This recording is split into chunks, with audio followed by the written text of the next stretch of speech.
이재명 정부의 첫 국정감사를 앞두고 여야 간 기싸움이 고조되고 있습니다. 양평군 공무원의 사망 사건을 두고 진상규명에 대한 목소리도 나오고 있는데요. 정치권 이슈와 북한 열병식 소식도 짚어보겠습니다. 이동학 전 더불어민주당 최고위원, 박민영 국민의힘 미디어 대변인 두 분과 함께합니다. 어서 오세요. 어서 오십시오. 안녕하세요. 먼저 북한 열병식 소식부터 간략하게 나눠보겠습니다. 저희가 아침부터 계속 관련된 새로운 소식 들어올 때마다 전해드리고 있는데 지금까지는 사진이 들어왔었고요. 잠시 뒤에 또 새로운 영상이라든지 소식이 들어오면은 중간중간에 전해드리겠습니다. 자, 일단 열병식 무력 시위를 한 것으로 전해지고 있는데 민주당에서는 북한 이번 열병식에 대해서 논평이라든지 입장 나온 게 있습니까? 글쎄요, 이건 원래 예고됐던 것이고 지금은 이재명 대통령께서 선언한 바와 같이 기본적으로 대화를 먼저 하자, 그리고 교류 협력을 하고 이후에 비핵화로 가는 그런 트랙을 지금 마련해 놓고 있는 것이었거든요. 근데 국민의힘에서는 지금 이것을 가지고 무슨 NSC, 국가안전보장회의를 열어야 된다 이렇게 얘기를 하는데, 오히려 저는 그것이 뭔가 전쟁이 날 것처럼 호들갑을 떠는 모습을 보임으로 인해서 국민들께서 불안함을 더 느끼실 수 있다라고 생각하고, 이러한 일은 예고됐었던 것이기 때문에 철두철미하게 국방안보적 측면에서는 대비를 하고 있었을 것이라고 저는 생각을 합니다. 그런 차원에서 이것을 이해를 하고 북한이 저렇게 나오는 것 역시 예측을 했었기 때문에 앞으로도 대화를 먼저 하겠다라고 하는 이 기조에 맞게 정부는 흔들림 없이 가야 될 것이라고 생각을 합니다. 저희가 지금 영상을 하나 보여드리고 있는데 조금 전에 들어온 새로운 영상입니다. 어젯밤 평양에서 열린 노동당 창건 80주년 기념 북한 열병식 장면인데요. 김정은 국무위원장이 군의 사열을 받고 보고를 받고 등장한 모습 보여드리고 있습니다. 지금 새로운 그림이라서 저희가 따로 설명을 해드리고 있습니다. 지금 계속해서 조선중앙통신에서 여러 가지 영상들이 지금 들어오고 있는데요. 지금 일단 어제 열린 80주년, 오늘이죠. 80주년 기념 열병식 모습 전해드리고 있고요. 지금 김정은 위원장의 모습 함께 보고 계십니다. 이 열병식은 어젯밤 평양에서 열렸고요. 조선중앙TV가 오늘 공개를 하면서 저희도 이 영상을 지금 새롭게 전해드리고 있습니다. 국민의힘에서는 NSC를 열었어야 되는 거 아니냐 이렇게 비판했던데요. 어떤 입장인 겁니까? 일단은 저희 국민의힘의 입장에 대해서 호들갑이라고 하는 이 민주당의 인식은 전 좀 위험하다라고 하는 생각이 들더라고요. 이 열병식이라고 하는 것이 행사로 포장이 되어 있기는 하지만 결과적으로 이 북한이 가지고 있는 전략 자산과 비대칭 전력을 과시하기 위한 목적이 있다라고 봐야 하지 않겠습니까? 결과적으로 동해상으로 미사일을 발사하는 등의 어떤 무력 시위를 하는 것이기 때문에 우리 안보상으로 그런 위력감을 느끼는 것은 전 당연하다라고 생각을 하고요. 또한 이런 무기들을 과시를 하면서 미국 본토까지 미사일을 날릴 수 있다라고 하는 그런 지금 주장까지 펼치고 있기 때문에 이런 부분들에 대해서는 저는 좀 경각심을 느껴야 한다라고 생각을 하거든요. 통상 저희가 북한이 미사일을 발사를 하게 되면은 그것이 비록 도발 목적이라고 하더라도 NSC를 여는 것이 통상적이었습니다. 통상적인 정권이 모두 다 그렇게 했는데 이번 같은 경우에는 지나치게 안일하게 보고 있는 것이 아닌가라고 생각을 하고, 한 발 더 나가서는 동조를 하고 있다는 생각까지 들거든요. 왜 그러냐면 정동영 통일부 장관이 일전에 북한이 미국 본토를 타격할 수 있는 3대 국가 중에 하나다라고 이야기를 한 적이 있었습니다. 이런 것들은 북한의 핵 보유를 인정을 한 것이기 때문에 대북 제재를 위반을 한 것이고요. 국제법상으로도 위반을 한 것이 됩니다. 더군다나 북한의 이런 무력을 치켜 세움에 따라서 북한에 의한 그런 무력적인 전 세계적인 위기감을 고조시킬 수가 있는 그런 문제들이 있는 거거든요. 이런 것들은 북한의 그런 핵무기를 위시한 전 세계적인 위력감을 그런 과시하고 그런 것들을 통해서 미국을 위시한 그런 국제적인 교섭에 우위를 점하려고 하는 전략에 동조를 하는 꼴이 되기 때문에 굉장히 위태로운 안보관이라고 생각을 합니다. 이달 우리나라 경주에서는 에이펙 정상회의가 열리고요. 지금 미중 간의 접촉에 대해서도 트럼프 대통령의 언급이 있었고 좀 애매하게 얘기를 하긴 했어요. 시진핑 주석을 만날 것인가 말 것인가. 어쨌든 우리나라에 오기로 했는데 이런 가운데 신형 ICBM 화성 20형을 공개했고요. 저희가 잠시 뒤에 그 무기가 영상으로 들어오면 또 전해드릴 건데요. 이런 상황에서 정부의 입장은 무엇인가? 그리고 여당에서는 어떤 입장을 발표할 것인가 어떻게 전망하세요? 그러니까 국민이 불안해하지 않는 메시지는 당연히 정부에서 나올 것이라고 생각을 하고요. 이것을 아까 제가 호들갑이라고 표현을 했는데 2022년 12월 달에 서울항공에 무인기가 왔었잖아요. 근데 그때 그렇게 급작스럽게 나타났던 북한의 어떤 도발에도 불구하고 NSC가 열리지 않았단 말이에요. 엄청난 내부 비판도 있었어요. 국민의힘 내부에서도. 왜 안 열었냐? 국정이 돌아가는 거 맞냐? 이제 NSC라고 하는 것은 예정되지 않았을 때 이 예측할 수 없었던 무슨 일들이 벌어졌을 때 국민들이 불안감을 느낄 수 있기 때문에 그 지점에서 정부가 안정감을 주기 위해서 또 열고 대책도 논의하기 위해서 여는 것이죠. 그런데 아무 때나 그냥 여는 것이 아닙니다. 그리고 지금 이제 트럼프 대통령 말씀을 하셨는데 어찌 될지 모르겠습니다. 어쨌든 대한민국에 오는 것이고 중국이 이제 어제 대두 수출과 관련돼서 그동안 미국으로부터 수입을 했던 것을 브라질에서 이제 받고 있단 말이에요. 그러니까 이 부분을 결정을 했고 또 히토류와 관련돼서 합금 수출 통제 강화를 발표했단 말이에요. 예. 그러니까 미국 입장에서는 이 부분이 히토류를 가지고 중국이 전 세계 경제에 먹구름을 더 씌우려고 하는 거 아니냐 굉장히 불쾌했을 겁니다. 그럼에도 불구하고 모호하게 얘기했던 것은 외교라는 건 끝까지 알 수가 없는 거거든요. 결국 대한민국에 오게 될 것이고 왔을 때 안 만나고 이 문제를 해결하지 않기 위해서 안 나서면 오히려 더 문제가 되죠. 그렇기 때문에 오히려 더 만날 수밖에 없는 명분이 되는 것이고 만났을 때 이것을 또 타결해내면 본인의 리더십에 또 좋은 플러스 장점이 되는 것이기 때문에요. 저는 끝까지 좀 지켜봐야 된다 이 말씀드립니다. 네, 지금 어제 오늘 계속 외교 안보 관련해서 여러 가지 속보 전해지고 있는데요. 지금 야당에서는 현재 정부의 외교 안보 전략 어떻게 평가하세요? 일단 민주당이 상당히 모순적인 입장을 취하고 있다고 생각이 되거든요. 북한이 선제적으로 드론 파견을 했던 것이 맞잖아요. 그 당시에 왜 적극적으로 대응하지 않았느냐라고 지금 비판을 하고 계신 건데 막상 저희가 그 비례적 조치로 북한에 드론을 파견한 행위에 대해서는 지금 외환죄 수사를 하겠다라고 특검이 하고 있는 거 아니겠습니까? 결과적으로 외환죄 적용은 고사하고 이적 혐의라고 하는 식의 얕은 수준으로 층위를 낮췄습니다만 그마저도 기소 여부가 불확실한 이런 상황까지 놓여 있습니다. 그만큼 북한을 바라보는 민주당의 태도가 상당히 과변하고 있다라고 저는 생각을 하는 것이고요. 또한 지금 트럼프 대통령이 에이펙에 참여한다라고 하는 것이 그나마 관세 협상을 성공적으로 이끌 수 있는 마지막 찬스가 아닌가라고 하는 평가들이 있었습니다. 그런데 그마저도 1박 2일 일정으로 시진핑 주석만 만나려고 하는 게 아니냐라고 하는 보도들이 줄을 잇게 되면서 결과적으로 한국이 주재를 하지만 한국이 들러리가 되는 게 아니냐라고 하는 우려가 있었거든요. 그런데 어제 이 열병식, 북중로라고 하는 이른바 레드팀 국가들이 미국 본토까지 타격할 수 있다라고 하는 이런 무력 시위를 공식화를 했고요. 또한 중국이 히토리우 수출에 대해서 제재를 하겠다라고 하는 식의 또 적대적인 모습들을 보이게 되면서 또 양국의 관계가 굉장히 경색되는 모습들을 보였거든요. 이런 과정에서 트럼프 대통령이 에이펙에 하루라도 와주면 그나마 면이 서는 건데 그 일정조차 소화할 필요가 없다라고 하는 그런 가능성을 천명한 것이 아니냐 이런 우려가 지금 이어지고 있는 것이고요. 결과적으로 이재명 정부가 여러 가지 이벤트를 만들려고 노력을 하고 있지만 이 미국과의 관계는 고사하고 이 중국과 북한과의 관계조차 이 굴종적인 태도에 아무런 화답을 받지 못하고 있다라고 저희는 보고 있습니다. 예. 지금 화면 설명 다시 한번 해드리겠습니다. 지금 이 시각 조선중앙TV 방영 내용을 저희가 보여드리고 있는데요.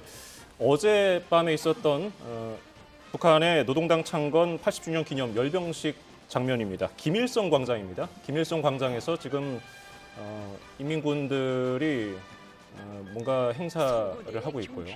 칼을 든 군무를 보이고 있고 주민들도 나와서 인공기를 흔들면서 박수를 치는 모습도 볼 수 있었습니다. 지금 보내드리는 영상은 지금 새롭게 조선중앙TV로부터 들어오고 있는 영상인데요. 조금 전에는 김정은 국무위원장이 리무진에서 내려서 이제 레드카펫 위로 걸어오는 모습 보여드렸고 지금은 이제 북한 내외 국민들의 이제 응원하는 모습이나 또 군 의장대의 군무 같은 것들 계속 영상 보내드리고 있습니다. 예, 저희가 앞서서는 사진만 들어왔기 때문에 사진은 보여드렸었는데 영상은 처음 들어오는 겁니다. 잠시 뒤에 화성 20형 등 여러 가지 무기 체계도 방영이 될 것으로 전망이 되니까요. 잠시 뒤에 또 전해드리고요. 오늘 국민의힘에서 낸 논평을 보면은 정동영 통일부 장관이 북한을 미국 본토를 타격할 수 있는 3대 국가 중 하나라고 공개적으로 언급했다면서 군 실사격 훈련도 적대 행위 중단 논의 대상에 포함된다고 한 부분에 대해서 비판을 했어요. 이 화성 20형의 경우 실제로 미국 본토를 타격할 수 있을 것으로 지금 전문가들의 분석이 이어지고 있거든요. 이런 상황에서 통일부라든지 우리 정부의 입장을 비판하는 야당의 이런 논평은 어떻게 보셨습니까? 그러니까 비판을 위한 비판을 하고 있다 이렇게 생각을 하고 저런 부분들은 뭐 저들이 개발을 했을 때 당연히 이제 그런 것들을 염두에 두고 했었을 겁니다. 그런 차원에서 보면 지금 트럼프 대통령도 여러 전쟁을 지금 막기 위해서 여러 가지 노력들을 하고 있는 거거든요. 근데 그러려면 결국 대화를 해야 됩니다. 대화 없이 어떻게 불종적으로 저들을 그냥 굴복시킬 수 있을까? 그거에 대한 해법이 지금 없습니다.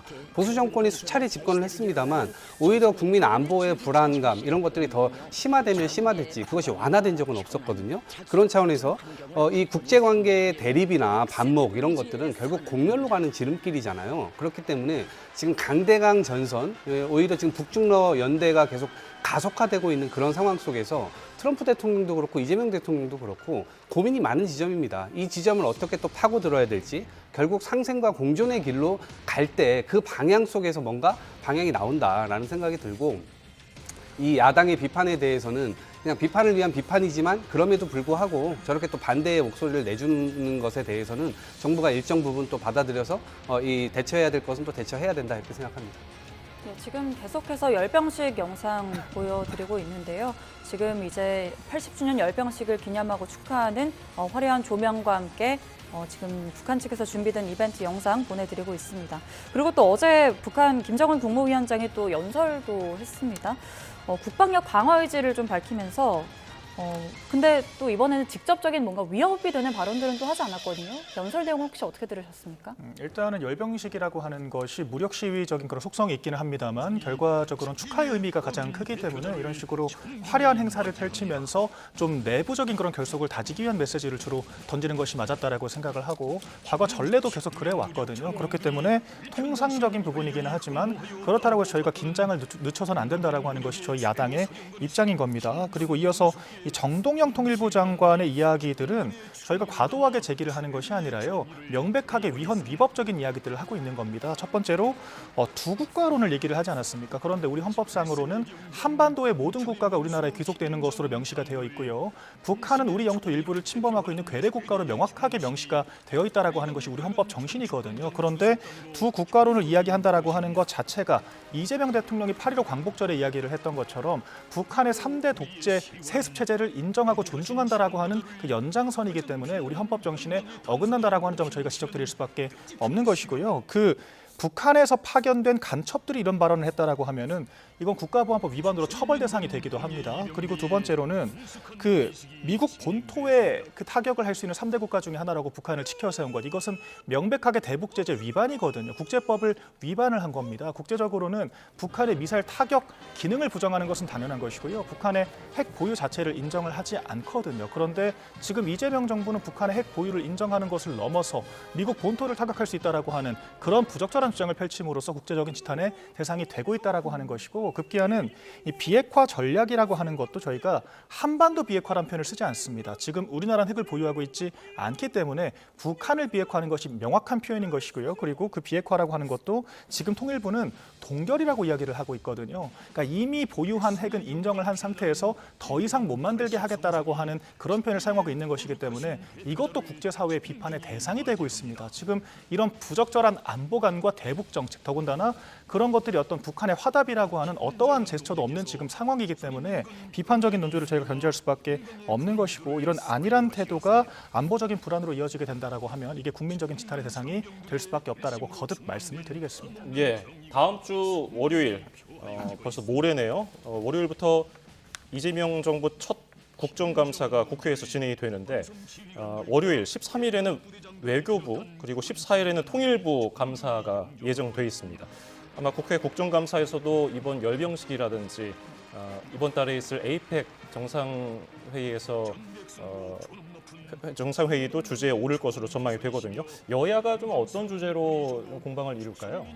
일단은 국민의힘이 민주당의 운동장에서 싸우려고 하는 경향이 있는 것 같습니다. 여전히 여당이라고 착각을 하고 있는 상황이고 계속해서 민주당을 공격하는데 이제 약점이라고 생각하는 부분에 있어서의 공격을 계속 하고 있는 것인데 이를테면 대통령실에 뭐 특정 인사가 나오지 않는다 이런 부분들에 대해서 나와라 상임위 6개에서 다 출석을 요구하겠다 이런 방식으로 이제 싸움 싸움을 거는 것이거든요. 근데 그게 국민들로 하여금 얼마만큼의 공감대를 얻을 수 있을지에 대한 문제가 있고요. 오히려 저는 지금 대한민국이 쌓여있는 여러 가지 외교 안보 현안도 있겠습니다만 다른 측면에선 보건복지나 이런 데서는 초고령화가 지금 1000만이 이미 넘었어요. 그러면 앞으로 이 돌봄 문제를 어떻게 정부가 대비하고 있냐, 이런 부분들에 대해서 따져 묻거나 혹은 올해 아마 국감이 끝나고 예산안까지 끝난다면 그 이후에는 이 개헌 문제가 얘기될 가능성이 굉장히 크죠. 대통령도 그런 의지를 밝혔고요. 그럼 그 개헌안에 대해서 분명하게 국민들에게 어떤 방식으로 했을 때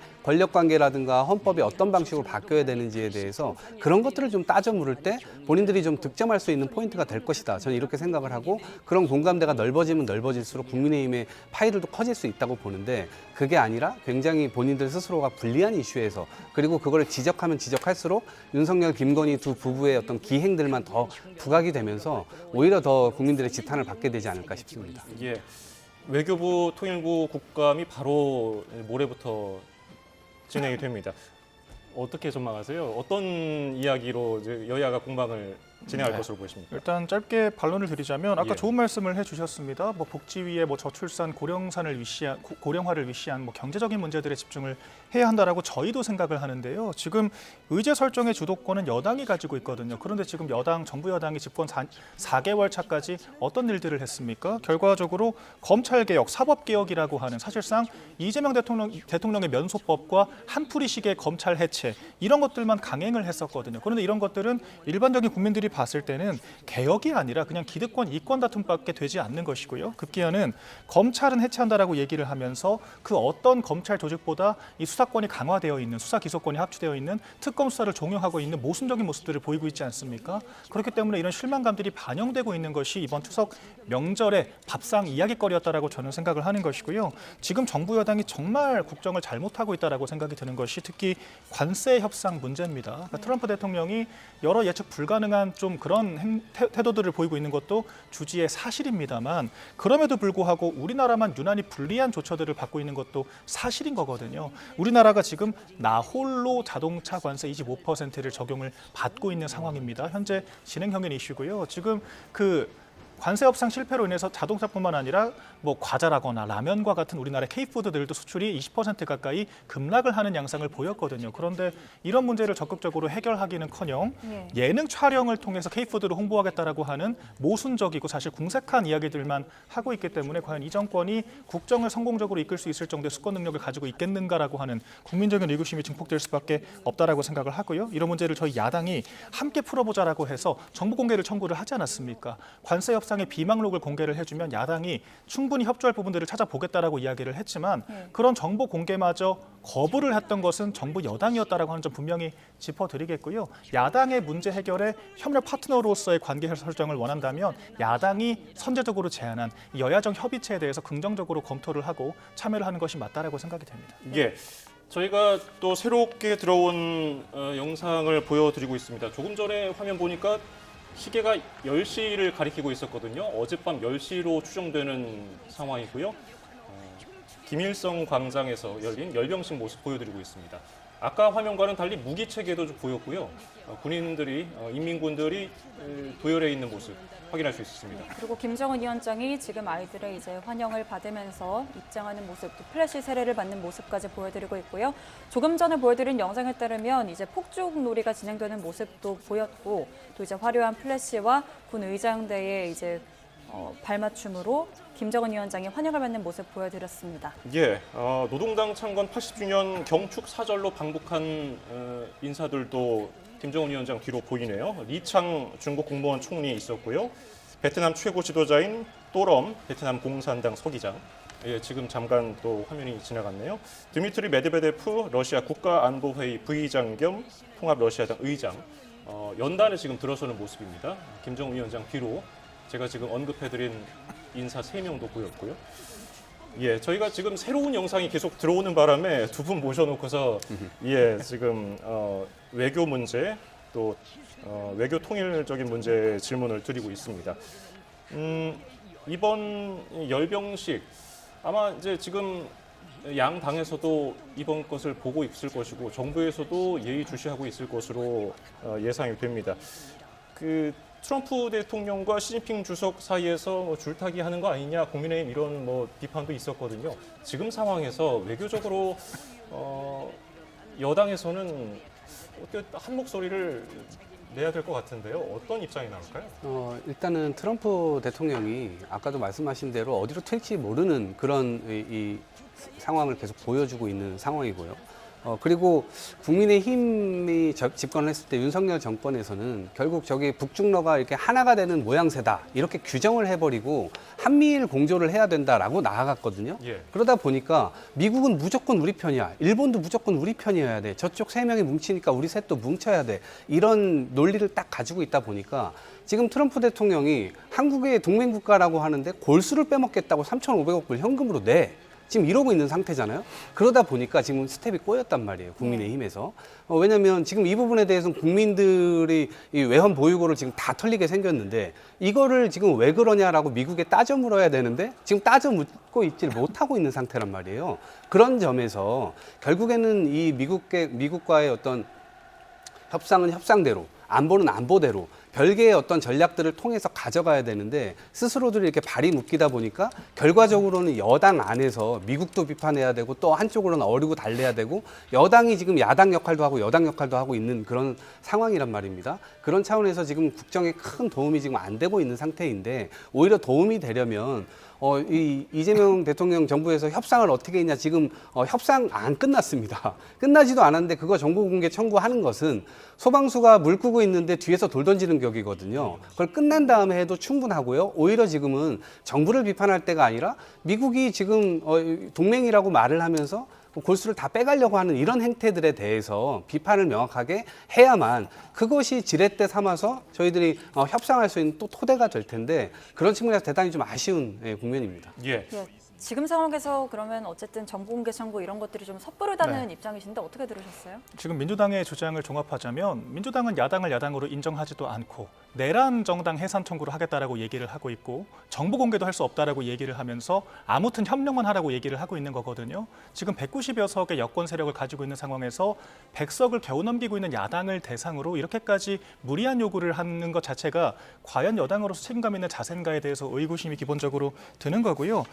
저희도 3,500억 달러를 요구한 것이 그런 거래 협상 자체가 부당했다라고 생각을 합니다. 그런데 지금 문제는 정부 여당이 비망록을 공개하고 정보를 공개를 해줘야 저희가 이 귀책이 어디에 있는가를 명확하게 밝힐 수 있는 거 아니겠습니까? 지금 이 제안을 미국이 먼저 한 건지 아니면 한국의 교섭단이 먼저 한 건지조차 우리가 확인할 수 없는 단계에서 아무튼 미국만 비난한다라고 해서 능사가 되는가에 대해서 의구심을 가질 수밖에 없는 거거든요. 실제로 미국이 우리나라를 제외한 다른 국가들, 이를테면은 유럽연합 같은 경우에는요, 우리나라보다 경제 규모가 10배가 넘는데도 불구하고 같은 액수를 투자하기로 약속을 했고 심지어는 그 투자의 주체 자체도 정부가 아니라 기업으로 명시가 되어 있습니다. 일본도 마찬가지로 정부가 투자를 하는 것으로 되어 있지만 정부가 보증만 서는 것으로 명시가 되어 있거든요. 우리나라에만 현금을 내라고 이야기를 하고 있다라고 하면은 과연 이 과실이 누구에게 있는가? 다른 나라에 비해서 협상을 못한 우리 정부의 책임이 있는 것이 아닌가라고 추론하는 것이 합리적인 추론인 것입니다. 그런데 이런 부분들에 대해서 논리적으로 반박하지 않고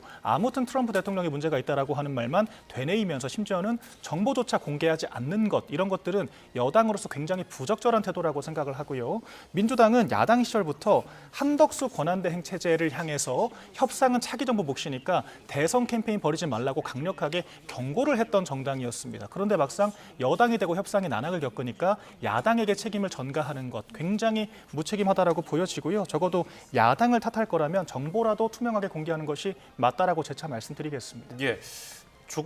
조국혁신당 비대위원장은 한미 관세 협상에 대한 미국의 태도가 협상이 아니라 협박이라는 입장도 낸 적이 있었거든요. 그래서 국회 차원에서 결의안을 내자 이렇게 얘기했었는데 민주당에서는 어떤 입장일까요? 강탈이죠. 3,500억 불을 진짜로 내놓지 않으면 니들 큰일 난다. 이렇게 얘기하는 거는 동맹이라고 얘기할 수가 없고요. 저는 오히려 트럼프 대통령의 전략이라고 봅니다. 벼랑 끝으로 상대방을 몰아붙여서 3,500억 불을 반드시 받아내겠다라고 말은 그렇게 던졌지만 실제로 이걸 받는다라고 했을 때는 가능하지도 않을 뿐더러 한국과의 동맹이나 이런 것들이 과연 국제사회에서 이게 용인될 수 있을 만한 수준인 것인가? 이런 게 하나가 있고요. 또 하나 일본에서 지금 일본 신문사들에서 나오고 있는 얘기 아닙니까? 가라 계약했다. 이게 거짓 계약이라고 하는 얘기인데 거짓 계약을 통해서 일본도 이것에 대해서 계약을 했는데 왜 한국이 이걸 안 하냐라고 압박 카드로 지금 쓰고 있다는 거 아닙니까? 그런 차원에서 이 부분을 종합적으로 좀 볼 필요가 있다라고 생각을 하고요. 이런 것들을 그냥 우리가 엮여간다고 생각한다면 국민 피해를 당연히 막을 수가 없는 부분이기 때문에 정부 입장에서는 끝까지 당연히 이 부분의 부당성을 호소하고 그다음에 일본은 통화 스와프가 맺어져 있지 않습니까? 그럼 우리도 몇 가지 카드를 당연히 받아내야 되는데 우리가 가진 주머니를 그대로 다 내주고 무슨 동맹입니까? 그러니까 서로 주고받는 것들이 있고 서로 윈윈이 되어야만 외교 안보 관계라든가 이런 것들이 훨씬 더 두텁게 갈 수 있는 지점이기 때문에 그런 차원에서 이것을 좀 이해했으면 좋겠다 말씀드립니다. 예, 조국 비대위원장이 뭐 미국의 태도가 협상이 아닌 협박이 되고 어떻게 들으셨어요? 일단은 일본은 아까 설명드린 것처럼 우리나라보다 훨씬 좋은 조건으로 협상을 했고요. 이미 자동차 관세 15%의 행정명령에 서명을 한 상태이기 때문에 협상이 마무리됐다라고 보는 것이 맞다고 생각이 됩니다. 우리나라는 그런 일본보다 훨씬 불리한 조건으로 지금 요구를 받고 있는 것이라고 한다면 그 원인이 누구에게 있겠는가를 제가 재차 물어볼 수밖에 없는 지점이고요. 다른 나라들에 비해서도 유독 우리나라에게만 불리한 조치를 한다라고 하는 것은 이것은 국제사회에서 우리나라의 협상력의 문제, 우리 정부, 정확히는 이재명 정부의 문제라고밖에 볼 수가 없다라고 하는 것 다시 말씀드리겠고요. 또한 지금 이재명 정부가 지금 한미일 관계가 사실상 와해 수순이라고 보여지고 있습니다. 지금 다카이치 신임 일본의 총리가 이제 될 예정인 것 같은데 이런 상황에서 일본과의 그런 관계조차 유연하다라고 이야기를 하고 있고, 그러니까 지금 한미일 캠프 데이비드 완전히 와해가 되었고요. 그렇다라고 해서 북중러와 관계라도 원만하게 이끌어가고 있느냐, 그렇지 않다라고 하는 거거든요. 그럼 이 정부의 외교 노선이 대체 무엇인가에 대해서 의구심을 가질 수밖에 없는 거고, 지금 미국을 계속해서 압박한다라고 해서 좀 답이 나오는 것입니까? 미국이 부당한 그 주장을 하고 있다라고 하는 것 저희도 공감을 합니다만 결과적으로 대안을 낼 책임은 정부 여당에게 있는 것이거든요. 그런데 이런 부분들을 25% 관세 맞으면 그만이다, 이런 무책임한 마음가짐을 가지고 협상에 임한다라고 하면은 좋은 결과를 기대하기 어려울 것이라고 생각을 하고, 급기야는 현대 기아차가 미국 측과 단독으로 협상을 하겠다, 별개 협상을 하겠다라고 이야기를 한 것조차 우리 정부가 규탄을 했다라고 하더라고요. 그럼 결과적으로 기업 입장에서는 협상을 제대로 할 능력도 없고 지금 몇 개월 동안 많은 부담, 수천억, 수조 원에 달하는 부담을 지고 있는데 기업이 자구책을 찾는 것조차 하지 말라고만 이야기를 하면 대체 어떻게 하라는 거냐, 그런 절규가 이어지고 있다라고 하는 점 재차 짚어드리겠습니다. 예. 자, 지금 이 시각 조선중앙TV에서 방영하고 있는 어젯밤 평양에서 열린 북한 노동당 창건 80주년 기념 열병식 화면 보여드리고 있습니다. 앞서서 김정은 위원장이 외국 인사들과 함께 등장하는 모습, 그리고 도열한 인민군들의 모습, 또 인공기를 개양하는 모습까지 보여드렸는데 잠시 뒤에 무기 체계도 공개가 될 것으로 보입니다. 지금 화면을 보면은 북한 측에서 좀 편집한 영상으로 보입니다. 쭉 연결된 모습이 아니라 조각조각 편집된 모습이고요. 지금 김정은 위원장이 열병식에서 연설을 하고 있는 장면으로 보이는데요. 저희가 보다 자세한 내용을 듣기 위해서 급하게 또 정치부 나혜인 기자를 스튜디오에 불렀습니다. 나혜인 기자, 지금 열병식 장면 새롭게 들어오는 장면이라서 저희도 좀 처음 보는 거잖아요. 어제 이 김일성 광장에서 세부적으로 어떻게 진행이 된 겁니까? 네, 일단 저도 막 이제 영상을 보다가 올라왔는데 이게 이제 어제 밤에 진행이 된 거고, 조선중앙TV에서 조금 전인 오후 한 4시쯤부터 방영을 하더라고요. 그러니까 어젯밤에 자정이 전에 좀 끝나서 이제 그동안 이제 편집을 했겠죠. 편집을 해가지고 이제 오후 4시쯤부터 지금 생중계로 방영을 하고 있는 거를 저도 지금 보다가 올라왔는데, 그 과거 전례를 좀 찾아보니까 이제 북한이 지난 2020년 이후로는 늘 이제 야간에 열병식을 하고 있습니다. 그게 뭐 여러 가지 이유가 있겠지만 이제 뭐 불꽃놀이나 어떤 선전 효과를 이제 누리기에 뭐 밤이 적당하기도 하고, 또 밤에 해야 이 위성 그 식별 장치라고 하죠. 그런 거에 이제 군사 장비들이 노출을 좀 막을 수가 있다고 해서 그런 효과를 노려서 좀 야간에 열병식을 해봤는데, 예전부터 보면은 일단 당일 저녁에 열병식을 하면 그 다음날 오후에 이제 녹화 중계를 하는 패턴이 이제 반복이 됐었는데, 이번 열병식에서도 그런 전례를 따랐다고 볼 수 있고요. 조선중앙통신이 앞서서 오늘 아침에 이제 어제 열병식이 열렸다 이렇게 공개를 했는데 구체적인 시각은 이제 보도를 하지 않았습니다. 그래서 어제 열렸다고만 이렇게 했고, 이제 보니까 어제 열병식에 참석했던 그 싱가포르의 한 사진 작가가 있더라고요. 그분이 이제 어떻게 검열을 안 받았는지는 모르겠는데 그분이 SNS에 자기가 지금 열병식 현장에 있다고 셀카를 몇 장 찍어 올렸습니다. 그래서 저녁 8시 10분에 이제 퍼레이드가 시작된다, 그렇게 한 장을 올렸고, 밤 11시 반에 이제 퍼레이드 끝나고 사진 올린다 이렇게 아. 하면서 게시를 했더라고요.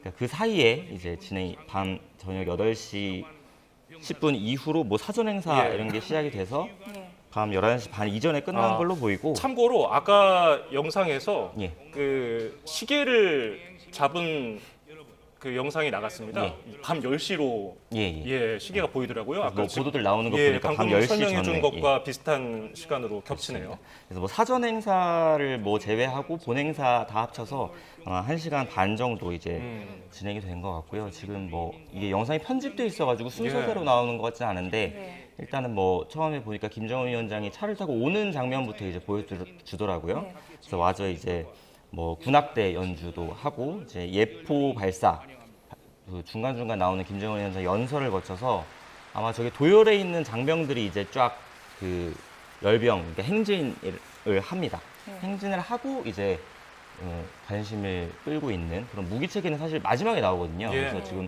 무기체계가 그 이렇게 진열되는 걸 보려면 조금 더 시간이 필요할 것으로 지금 화면에 언뜻 보이는데 비가 좀 내리는 것 같기도 하네요. 그러네요. 예. 예, 어제 그리고 이제 열병식에 여러 나라 국가들 외빈들도 참석을 했죠.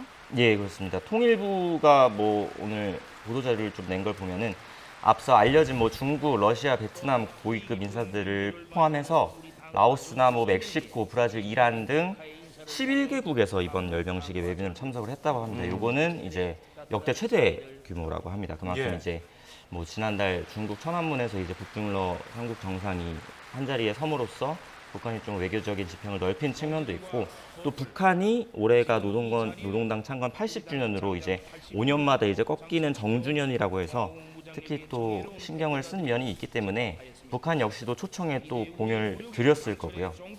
그래서 뭐 국회 국방위원인 그 국민의힘 유용원 의원실이 또 확보한 위성 사진을 보면 이번 열병식에는 한 북한 병력 50개 넘는 중대, 한 수만 명 규모 이렇게 병력이 동원이 됐다고 합니다. 예, 얼핏 보기에도 김일성 광장을 가득 메운 인민군들의 모습 뭐 적지 않아 보이고요. 지금 계속해서 보이는데 김정은 위원장 양 옆으로는 누가 선 겁니까? 지금 이제 김정은 위원장 입장에서 왼쪽에는 이제 또럼 베트남 공산당 서기장, 이분이 이제 베트남의 그 권력서열 1위입니다. 그리고 그 반대편에 이제 리창 중국 총리죠.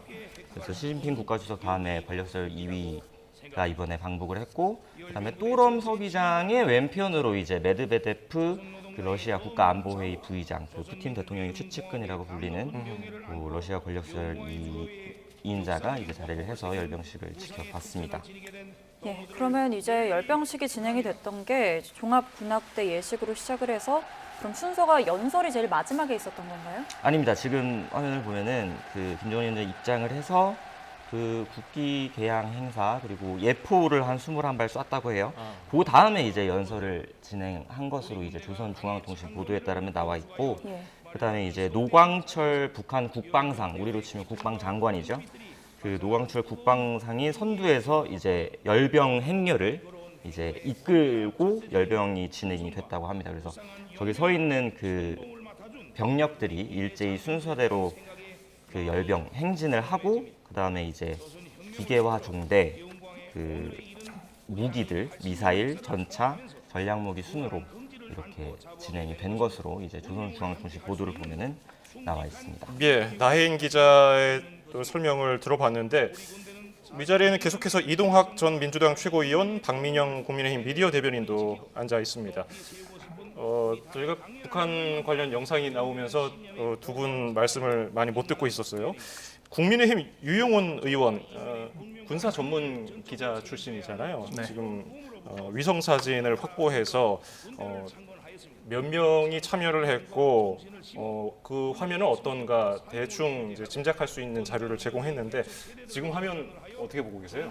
일단은 뭐 대미나 그런 대중 메시지 같은 것들은 없었다라고 전해지고 있지 않습니까? 결과적으로 조선노동당 80주년을 기념하기 위한 행사라고 하는 그 취지를 살렸다라고도 볼 수 있겠지만, 사실 저렇게 수만 명에 달하는 인파가 위성상으로 보인다라고 하는 점, 그리고 그 이 칼군무라고 하지 않습니다. 사실 과거로부터 이런 좀 군사들의 위용을 보여주는 것은 타국에게 그런 군사적인 위력을 행사하고, 그러니까 선제적으로 기선을 제압하기 위한 그런 목적들이 있었다라고 하는 거거든요. 거거든요. 사실 오늘의 열병식 같은 경우에도 우리나라 입장에서는 상당한 위력감을 느낄 수밖에 없는 행사였다라고 생각을 합니다. 더군다나 지금은 이제 군무나 이런 어떤 도열된 영상만 나오고 있습니다만 결과적으로 신형 무기들에 대해서도 지금 공개를 한다는 거 아니겠습니까? 더군다나 그 무기들의 성능이 과거들에 비해서 엄청나게 업그레이드가 됐다라고 하는 점, 이런 것들도 무력의 과시라고 볼 수 있을 것이고, 이런 것들은 한반도에서만 위협을 느끼는 것이 아니라 전 세계적인 위협이 될 수 있다라고 하는 거거든요. 그 북한의 핵미사일이 미국까지 닿을 수 있다라고 하는 것은 다른 말로는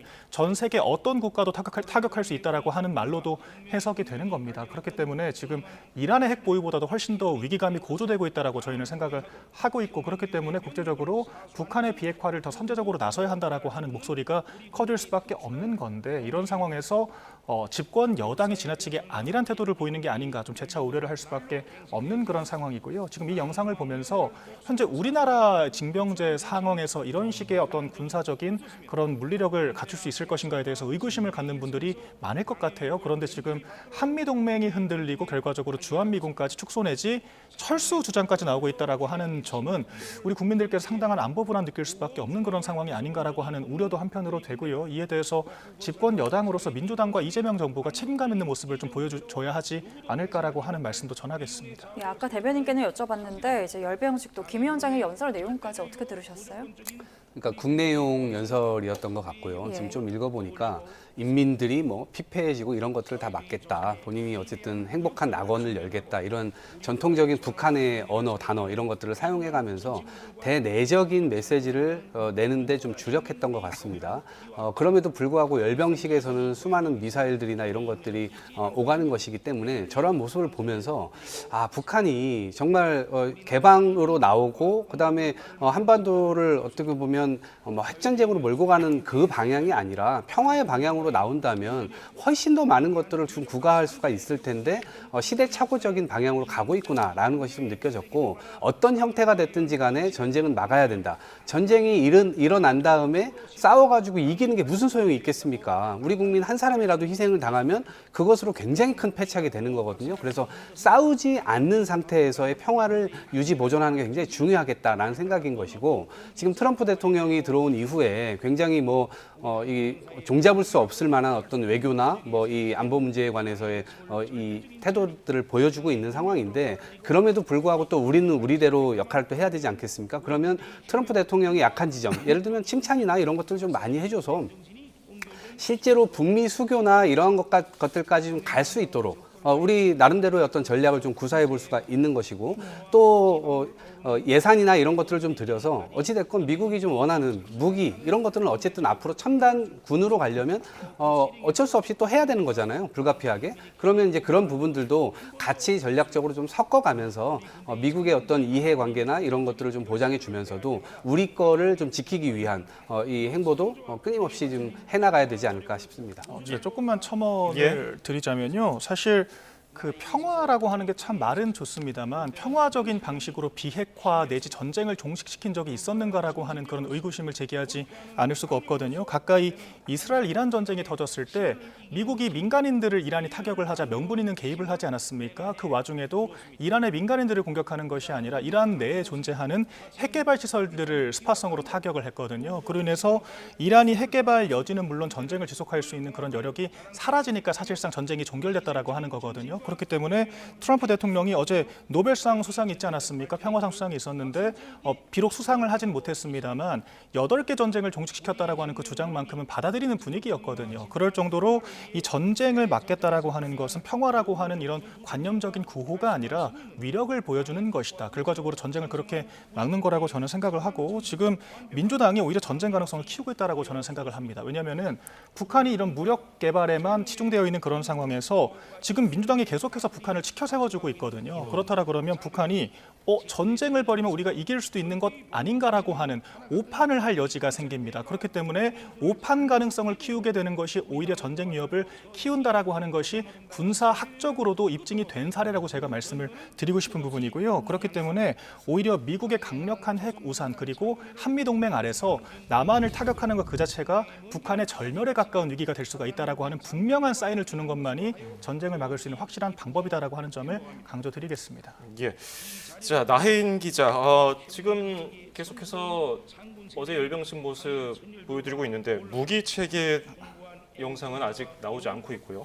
무기는 지금까지 어떤 것들이 공개된 것으로 알려져 있습니까? 근데 일단 관심을 가장 끌었던 이제 신형 대륙간 탄도 미사일 그 ICBM 화성 20형이 예고했던 대로 오늘 공개가 됐습니다. 예. 북한이 이게 사실 지난달에 신형 엔진을 만들었다고 이제 발표를 하면서 이건 사실 어찌 보면 예고가 돼 있었던 건데 다만 이제 북한이 그 밖에서 보기에는 북미 대화의 뭐 가능성을 닫지 않고 있다. 뭐 협상력을 키우려는 그 움직임을 이어갈 것이다. 이런 관측이 나오면서 요 시점을 과연 이번 열병식 때 공개할 것이냐.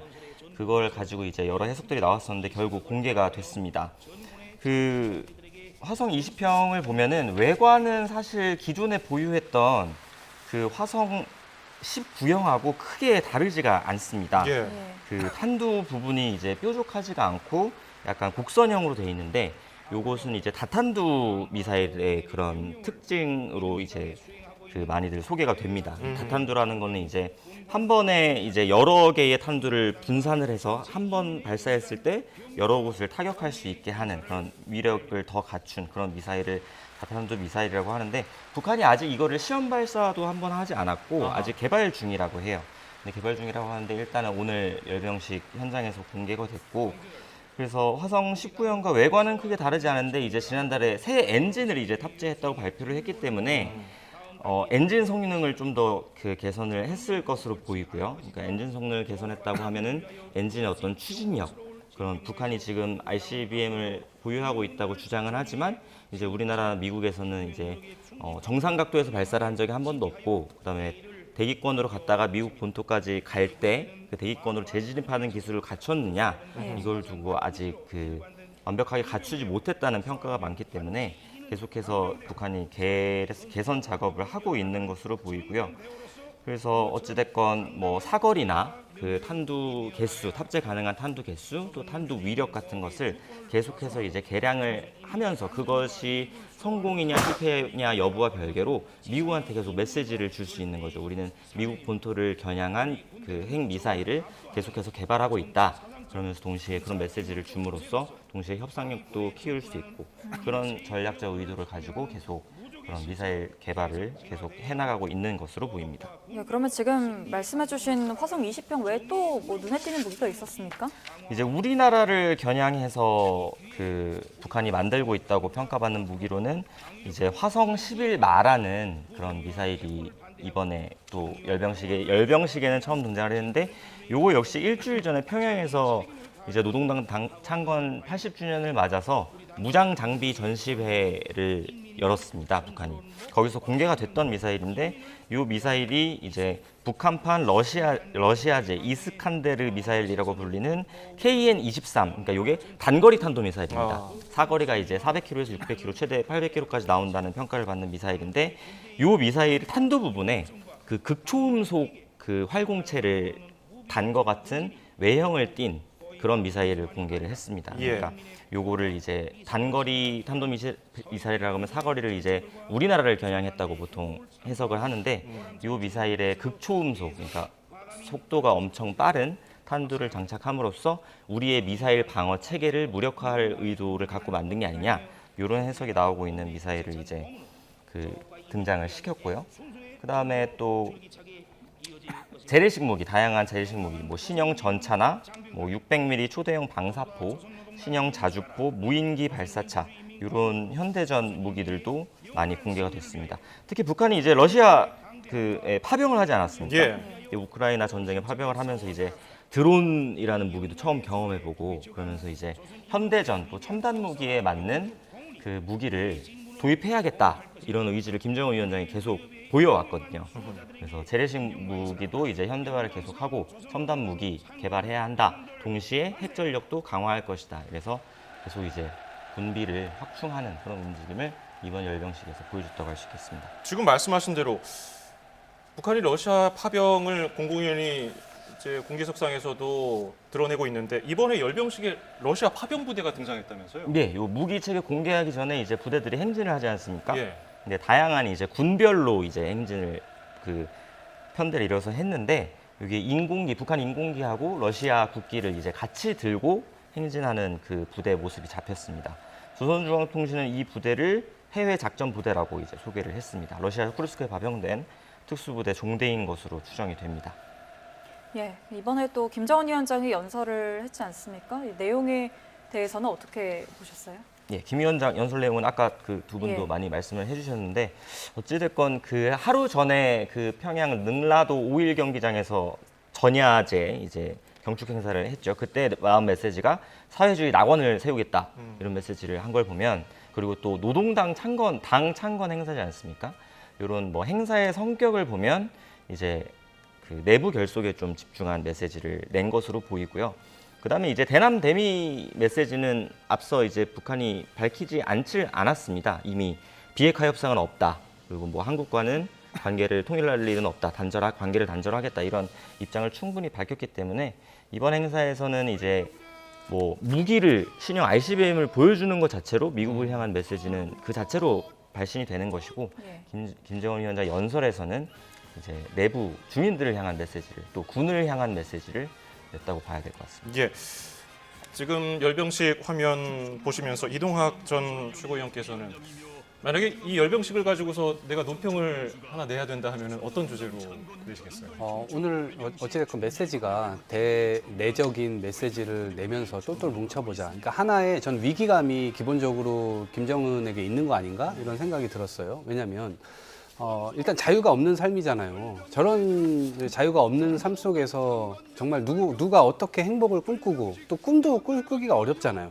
그러니까 굉장히 권력이 높은 자제들만 꿈을 꿀 수 있고 해외도 나갈 수 있고 그렇게 하는데, 자유를 구가하는데 보편적인 이 사람들에게는 주어지지 않는 권리란 말이에요. 그 권리를 과연 어떻게 할 것이냐, 이 부분에 대해서 지금 아마도 북한 내부의 사람들이 묻고 있지 않을까 이런 생각이 들었고, 러시아 파병과 관련돼서도 수많은 젊은이들이 그 현장 가가지고 죽었잖아요. 예. 그러니까 당연히 여러 가지 내부에서의 인식이나 이런 게 안 좋을 것 같습니다. 이제 그렇기 때문에 그들을 약간 예우해주는 차원, 이렇게 해서 열병식에도 같이 도열도 하고 이래가면서 이제 국가가 그들을 생각하고 있다라는 메시지를 내려고 하는 것 같지만, 저는 저런 방식으로 계속해서 어찌 보면 그 나라의 사람들에게 희생을 강요하면서 그거에 대한 합당한 대가나 이런 것들도 없이 계속 저런 방식으로 국가를 운영해 나가는 것이 저는 굉장히 시대착오적이고 차구적이다 이렇게 생각합니다. 박민영 대변인께서는 만약에 논평 낸다면 어떤 주제로 하시겠습니까? 북한이 러시아에 2차례 파병을 이미 했다라고 전해지고 있고요. 관련해서 여러 사람들 추도식을 열기도 했습니다만 아직까지도 수백 명에 달하는 그런 시신들은 수습조차 하지